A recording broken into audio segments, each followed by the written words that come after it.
আসসালামু আলাইকুম ওরহমতুল্লাহি ওবারাকাতুহু। সম্মানিত দর্শক শ্রোতা, আজকে আমরা এই বরকতময় সময়ে পবিত্র মাহে রমজানের সূরা মুমিনুন নাজিলের ইতিহাস সম্পর্কে আলোচনা করব। সূরা মুমিনুন আল্লাহ পাক রব্বুল আলামিন মক্কাতুল মুকাররমায় অবতীর্ণ করেছেন এবং এই সূরায় 118টি আয়াতে কারিমা রয়েছে। হযরত ওমর রাদিয়াল্লাহু তাআলা আনহু বলেন, একদিন রাসূল করিম সাল্লাল্লাহু আলাইহি ওয়াসাল্লামের কাছে আমরা বসা ছিলাম। হঠাৎ দেখলাম রাসূল করিম সাল্লাল্লাহু আলাইহি ওয়াসাল্লামের নিকট ওহী অবতীর্ণ হচ্ছে। রাসূল করিম সাল্লাল্লাহু আলাইহি ওয়াসাল্লামের চেহারা মোবারক পরিবর্তন হয়ে গিয়েছিল। যখন ওহীর অবতরণ শেষ হলো, আমরা রাসূল করিম সাল্লাল্লাহু আলাইহি ওয়াসাল্লামের কাছে আসলাম এবং জানার ইচ্ছা পোষণ করলাম।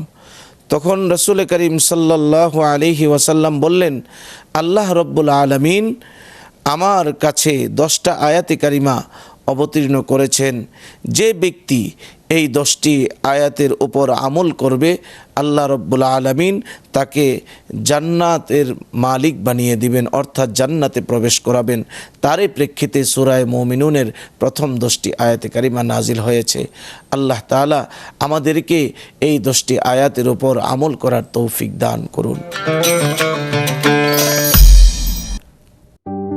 আস্থা, নিরাপত্তা ও প্রগতির সাথে প্রযুক্তির সমন্বয়ে গ্রাহকদের সর্বোচ্চ মানের ব্যাংকিং সেবা প্রদানই কমিউনিটি ব্যাংকের লক্ষ্য।